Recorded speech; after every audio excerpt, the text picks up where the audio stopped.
રાજકોટના પ્રખ્યાત લોકમેળાને લઈને મોટા સમાચાર સામે આવ્યા છે। રાજ્ય સરકારના તાજેતરના પરિપત્ર બાદ રાઇડ્સ સંચાલકોના તમામ પ્રશ્નોનું નિરાકરણ આવ્યું છે, જેને પગલે સંચાલકોમાં ખુશીનો માહોલ છવાયો છે।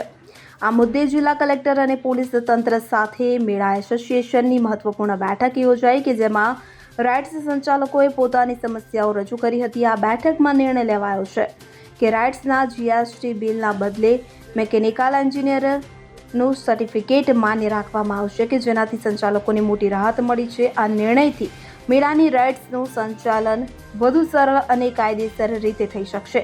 આ ઉપરાંત સરકારે મેળાના નિયમોમાં થોડી છૂટછાટ આપી છે કે જેમાં સોઇલ સેલિબ્રિટી રિપોર્ટ અને લોડ બેરિંગ કેપેસિટીને ધ્યાને રાખીને ફાઉન્ડેશન તૈયાર કરવાની શરત સામેલ છે। આ નિર્ણયની ઉજવણીમાં રાઇડ્સ સંચાલકોએ રાજકોટના બહુમાળી ચોક ખાતે ફટાકડા ફોડી આનંદ વ્યક્ત કર્યો। આ બેઠકમાં જિલ્લા કલેક્ટર પ્રભવ જોશી અને પોલીસ અધિકારીઓની હાજરીએ નિર્ણયોને વધુ મજબૂતી આપી। સંચાલકોએ જણાવ્યું કે આ નિર્ણયથી લોકમેળો વધુ સુરક્ષિત અને નિયમોનું પાલન કરતો બનશે કે જેનો લાભ રાજકોટના નાગરિકોને મળશે। સંચાલકો અને રાઇડ સંચાલકોની બેઠક હતી આપણી સાથે શું રજૂઆત હતી ને શું નિર્ણય? રાઇડ સંચાલકો દ્વારા ગાંધીનગર ખાતે ઘણા બધા પ્રતિનિધિત્વ કરવામાં આવ્યા છે અને માનનીય સરકારશ્રી દ્વારા આ તમામ લાગણીને ધ્યાને રાખીને એસઓપીસ જે છે આમાં જે પણ કરેક્શન્સ જે છે મેળાને વધુ સુગમ બનાવી શકાય અને ઝડપી બનાવી શકાય આને માટે અમુક એસઓપીસ ડિક્લેર કરવામાં આવી છે। આ એસઓપીમાં જે ચેન્જીસ આવ્યા છે આ વિશે અત્યારે રાઇડ સંચાલકો સાથે મિટિંગ કરવામાં આવી છે। રાઇડ સંચાલકોને સમજૂત કરવામાં આવ્યા છે। અત્યાર સુધીમાં જે ફોર્મ ઓછા લઈ ગયા છે તમામને 25 તારીખ સુધી ફોર્મ જમા કરાવવાની એક તક આપી છે અને 28 તારીખ સુધી અમે હરાજીની પ્રક્રિયા પૂર્ણ કરીશું। 28 તારીખના હરાજીની પ્રક્રિયા પૂર્ણ કર્યા પછી આ લોકો તમામ પરફોર્મન્સ લાઇસન્સ માટે એપ્લિકેશન કરી શકશે અને પરફોર્મન્સ લાઇસન્સ મેળવ્યા પછી ઝડપથી આ લોકો રાઇડ્સ ઇરેક્ટ કરે અને એક વખત આનું ઇન્સ્પેક્શન થયા પછી પરફોર્મન્સ લાઇસન્સ આપવામાં આવે। આ બાબતે વિભિન્ન મુદ્દાઓ પર ચર્ચા થઈ છે અને મને આનંદ છે કે તમામ રાઇડ સંચાલકો સરકારના નિર્ણય ઉપર સહેમતિ અને ખુશી વ્યક્ત કરી છે અને અમે અપેક્ષા રાખીએ છીએ કે મેળો જે છે આ ખૂબ સારી રીતે આગળ વધશે। આ વખતે રાઇડ સાથે થશે એસઓપીને ધ્યાનમાં રાખતા અને જે રિવાઇઝ એસઓપી આવી છે આને ધ્યાનમાં રાખતા જે પણ રાઇડ સંચાલકો આને માટે ક્વોલિફાય કરશે અને પરફોર્મન્સ લાઇસન્સ મેળવી શકશે આ તમામને સાથે આપણે મેળો કરાવીશું અને અમને અપેક્ષા છે કે અત્યારે જે ચેન્જીસ થયા છે આના કારણે રાઇડ સંચાલકોમાં એક ઉત્સાહ છે અને અમને અપેક્ષા છે કે મેળો રાઇડ સાથે ચાલશે।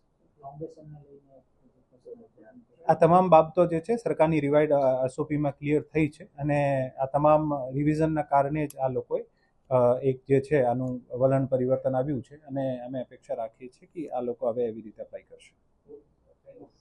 પ્રક્રિયા પોલીસ તરફથી કરવામાં આવતી હોય છે શું નિર્ણય કરે? હાલ આજરોજ જે રાઇડ સંચાલકો સાથે વહીવટી તંત્રની જે મિટિંગ થઈ છે તે મિટિંગની અંદર એવું ફાઇનલાઇઝ કરવામાં આવેલું છે કે એકવાર પ્લોટની હરાજીની પ્રક્રિયા પૂર્ણ થશે ત્યારબાદ જે તે પ્લોટ ઉપર જે આપણી મેળાની અપ્રૂવ ડિઝાઇન છે તે ડિઝાઇનને અનુરૂપ અલગ અલગ જગ્યાએ રાઇડ્સ ઇન્સ્ટોલેશન કરવા માટે થઈને પોતાની તમામ બ્લુપ્રિન્ટ્સ અને ચાર્ટર્ડ એન્જિનિયર્સના રિક્વાયર્ડ સર્ટિફિકેશનની સાથે આપણા પોલીસ કમિશનર કચેરી ખાતે લાઇસન્સ બ્રાન્ચમાં એપ્લાય કરશે અને તેનું પ્રોપર સ્ક્રુટિની થયા બાદ જે રાઇડ સેફ્ટી ઇન્સ્પેક્શન કમિટી છે તેના દ્વારા રાઇડ ઇન્સ્ટોલેશન થયા બાદ જે કંઈ પણ જરૂરી સર્ટિફિકેશન છે એ મુજબની જ તે રાઇડ્સ જે છે એ ઇન્સ્ટોલ કરવામાં આવી છે એની ખરાઈ કરીને ત્યારબાદ પરફોર્મન્સ લાઇસન્સ આપવામાં આવશે। જે રિવાઇઝ ગાઈડલાઇન્સ આવી છે તેની અંદર ફાઉન્ડેશનને લગત અને અન્ય જે ટાઈમ લિમિટ છે લાઇસન્સ આપવાને લગત તે બધું જે રિવાઇઝ કરવામાં આવ્યું છે તો તે રિવાઇઝડ ગાઈડલાઇનને પણ આપણે અનુસરીશું। ખાસ કરીને રાજકોટમાં ખાનગી મેળા પણ થાય આને લઈને આના માટે પણ તમામ મેળાઓ જે કંઈ પણ છે તે લોકોને આ જે રિવાઇઝ ગાઈડલાઇન્સ અને જે કંઈ પણ આપણા એસઓપીના નીતિ નિયમો છે તેને અનુરૂપ જ તે આપણે આપીશું। કોઈને અલગથી આપણે સિંગલ આઉટ નહીં કરીએ અને એને લગત જે કંઈ પણ આપણી જે રિવાઇઝ એસઓપી છે એ પણ આપણી પાસે પીડીએફ સ્વરૂપે અવેલેબલ છે। તમામ ચાર્ટર્ડ એન્જિનિયર્સ જે છે તેઓને પણ આપણે પહોંચતી કરી દીધી છે એટલે તમામને અનુરોધ પણ કરેલ છે કે તેને લગત જે કંઈ પણ ડોક્યુમેન્ટ્સ છે એ સમય મર્યાદામાં જમા કરાવે જેથી કરીને સમય મર્યાદાની અંદર આપણે તે લોકોને લાઇસન્સ આપી શકીએ। પછી લાસ્ટ મિનિટ રશ આવે અને એકદમથી હવે અમને એકદમથી આપો તો એ કોઈ પણ ડિપાર્ટમેન્ટ માટે શક્ય ન બને, એટલે તમામ જે કંઈ પણ મેળાના સંચાલકો છે તેમને અનુરોધ પણ છે કે જ્યારે પણ પરફોર્મન્સ લાઇસન્સ માટે પોતાના ડોક્યુમેન્ટ સબમિટ કરે એ ડોક્યુમેન્ટ્સ તમામ જે આપણા એસઓપીના ગાઈડલાઇન્સના એનેક્શર મુજબના છે તે એ જ સમયે સબમિટ કરી દે અને ત્યારબાદ કમિટી પોતાનું સ્ક્રુટિનીની કામગીરી તાત્કાલિક શરૂ કરી દે. જે રિવાઇઝ ગાઈડલાઇન છે તે મુજબ કોઈ પણ સંચાલક એપ્લિકેશન કર્યા બાદ 30 દિવસની સમય મર્યાદામાં તેને પરફોર્મન્સ લાઇસન્સ આપવાનું હોય છે, પરંતુ આપણને પણ ખ્યાલ છે કે એ લોકો અપ્લાય કરશે એના 15 દિવસમાં આપણો મેળો હશે, એટલે અમે ટ્રાય કરીશું કે એ 15 દિવસની અંદર જ આખી વહીવટી પ્રક્રિયા પૂર્ણ કરીને આપણે જે 30 ડેઝ છે એને પણ આપણે ઓછા કરીને 15 ડેઝ સુધી લઈ આવીશું.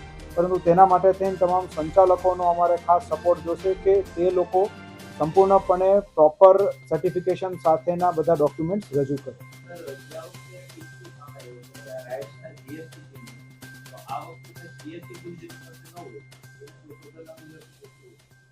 જે કંઈ પણ રાઇડ્સ છે એ તમામ રાઇડ્સ પ્રોપર સેફ છે, તેની અંદર પબ્લિક કોઈ પણ પ્રકારે બેસશે તો કોઈ ઇસ્યુ આવે એમ નથી. તે મુજબના પ્રોપર ટેસ્ટિંગ સાથેના સર્ટિફિકેશન એમના જે ચાર્ટર્ડ એન્જિનિયર્સ જે હશે એ રજૂ કરશે, તો એ ચાર્ટર્ડ એન્જિનિયર્સના સર્ટિફિકેશન અને રાઇડ સંચાલકના સોગંદનામા આ બંનેના આધારે આગળ ટેસ્ટિંગની પ્રક્રિયા હાથ ધરીને ત્યારબાદ લાયસન્સ આપવામાં આવશે.